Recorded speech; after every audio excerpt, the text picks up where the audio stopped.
წინა სასამართლოს ხდომაზე სასამართლო ამოგვირიცხა დაცვის მხარის თითქმის ყველა მტკიცებულება. ამ თვალსაზრისით ეს არის ალბათ უპრეცედენტო გადაწყვეტილება აი ჩვენ სავალალო მართლმსაჯულებაშიც კი. რომ წარმოიდგინოთ, ანუ სასამართლომ ამოგვირიცხა 19 ვიდეო მტკიცებულება, ამოგვირიცხა 18 მოწმის გამოკითხვის ოქმი, ამოგვირიცხა მოწმეთა სიიდან 18 მოწმე, ამოგვირიცხა ერთი მიმართვა ექსპერტიზის დანიშვნაზე ტყივილის და ამ ნაწილში და ამოგვირიცხა თითქმის ყველა დოკუმენტური მტკიცებულება, მათ შორის ოფიციალური გამოთხოვილი დოკუმენტები და მე რეთქვით რას ეხებოდა ეს დოკუმენტები. ამიტომ ეს პრაქტიკულად დაცვის მხარე დატოვა მზიას ახსნა განმარტების, ასე ვთქვათ, იმედად მხოლოდ. ყველა მტკიცებულება ამოყარა.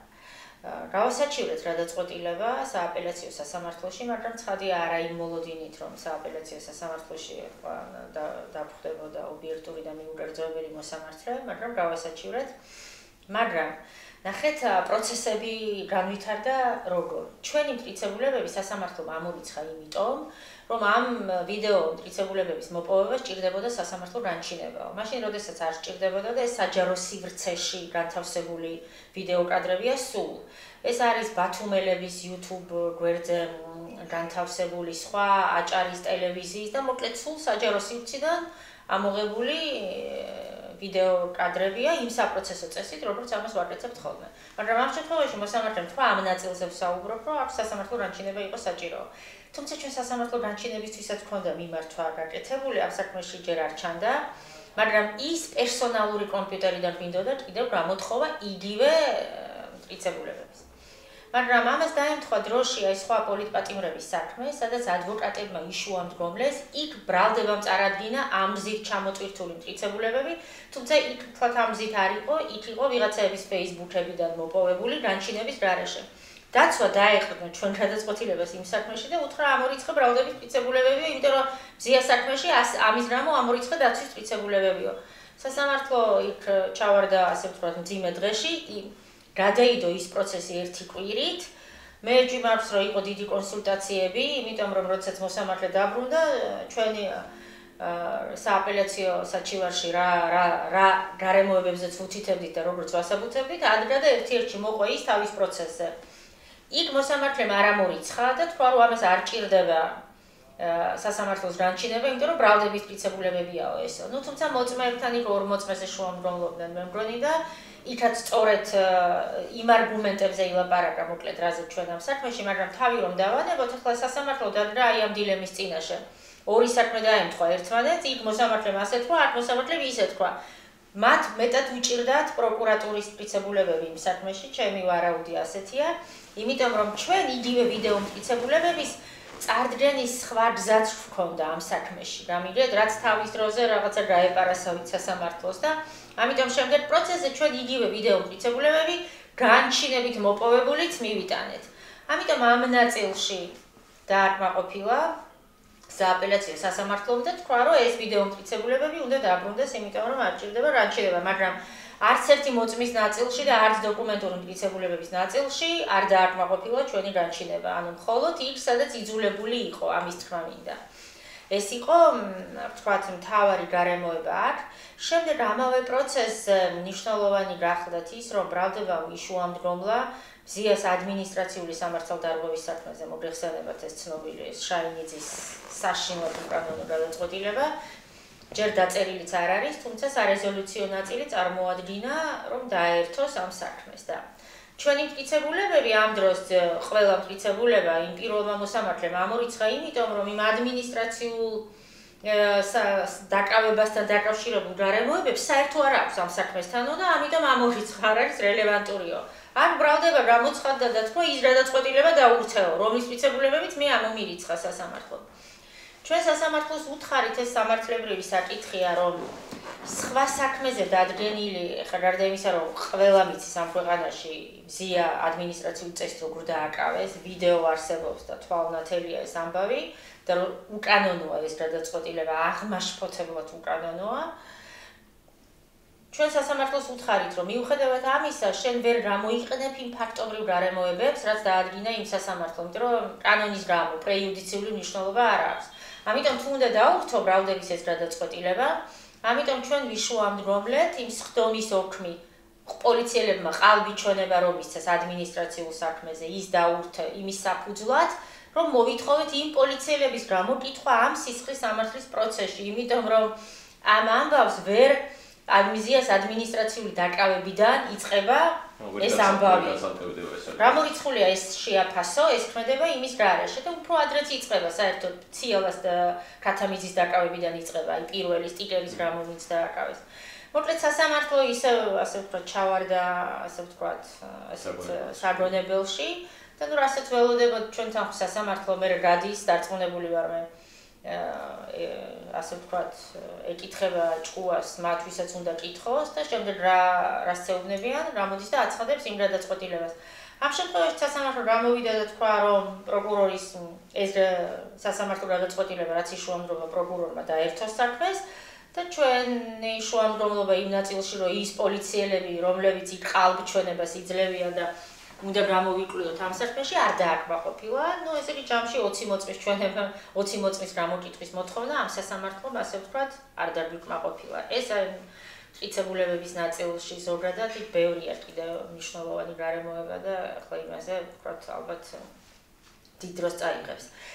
რაც შეეხება უკვე არსებით განხილვას ჩვენ ვთქვით შესავალი სიტყვები და დავიწყეთ ბრალდების მტკიცებულებების გამოკვლევა ქვია ამას ახლა ჯერ ბრალდების მტკიცებულებებს ვიკვლევთ. ბრალდების მტკიცებულება მე ჩამოვთვალე არის რა, ბევრი არაფერი, თავშივე შემიძლია ვთქვა. ეს არის ფაქტიურად 7 მოწმე პოლიციელი, ყველა თავად ბატონი დრებუაძე სასამართლო სამედიცინო ექსპერტიზის დასკვნა და 44 წამიანი ვიდეო კადრი. ეს მნიშვნელოვანია, იმიტომ რომ გრანჯებ არის ის მოჭრილი 44 წამზე და მეტი არანაირი მტკიცებულება ბრალდებას ამ საქმეში არ აქვს. ამ 6 მოწმიდან, ხო, 6-ვე პოლიციელია. 5 გახლავთ ნიღბიანი. აი იმ კადრს, რომელსაც წარმოადგენს ბრალდება და მე ჩვენ სასამართლოზე ამაზე ვიმსჯელებთ, ყველა მოწმეს ჩვენებისას და მე მათი შეფასებისას 5 მოწმე არის ნიღბიანი. ზოგი ამბობს, რომ აი ნიღბიანი რო დგას, ოღონდ ჯერ არ ვიცი რომელია ის ვარ მე. და ზოგი ამბობს, მე კადრში არ ჩანვარ, სადღაც უკრავ ვარ და თან ნიღაბი მიკეთია. წარმოიდგინეთ, ჩვენ როგორ უნდა გამოვიცნოთ ეს მოწმეები, მართალი თქვა არ ვიცი და პროკურატურასთან მეჩნდება ეს კითხვები, თვითონ როგორ დარწმუნდნენ, რომ აი ეს რო ამბობს, რომ იქ ნიღბიანი რო დგას ვიღაცა ის ვარ მე. აი ეს იდენტიფიცირება როგორ უნდა მოვახდინოთ. ეს არის მთელი ბრალდების მოწმეები, ძირითადად სასამართლო სამედიცინო ექსპერტიზის დასკვნა, სადაც წერია, რომ ბატონ დრებუაძეს არაფერი არ აქვს სახეზე, არც ნაკაწრის სახითაც კი არა თუ რაიმე სახის დაზიანება, არაფერი არ აქვს.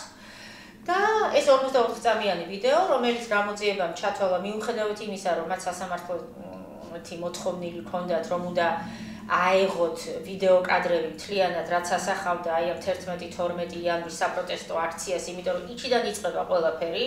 პირველი დაკვრა, საერთოდ როგორ დაიწყო ეს მანიფესტაცია პოლიციის შენობასთან, როგორ განვითარდა თვითოული დაკავებულთან მიმართებაში, ზიას დაკავება, პირველი დაკავება, მეორე დაკავება, მაგრამ აღმოჩნდა, რომ ბრალდებამ არც ერთი კადრი არ მოიტანა, მაქსიმალურად ჩაჭრა და მოიტანა მხოლოდ ეს 44 წამიანი, ვერ მოასწრა დაწყებას, რომ კადრი ასე ვთქვათ სრულდება. ეს არის სილისგაცნის ეპიზოდი. ეს არის სილისგაცნის ეპიზოდი და რაც არ უნდა უცნაური იყოს, ბრალდება, ამბავი, რომელსაც აშუქებდა, ეს არის ძალიან მნიშვნელოვანი გარემოება ნებისმიერი ობიექტური დამკვირვებლისთვის.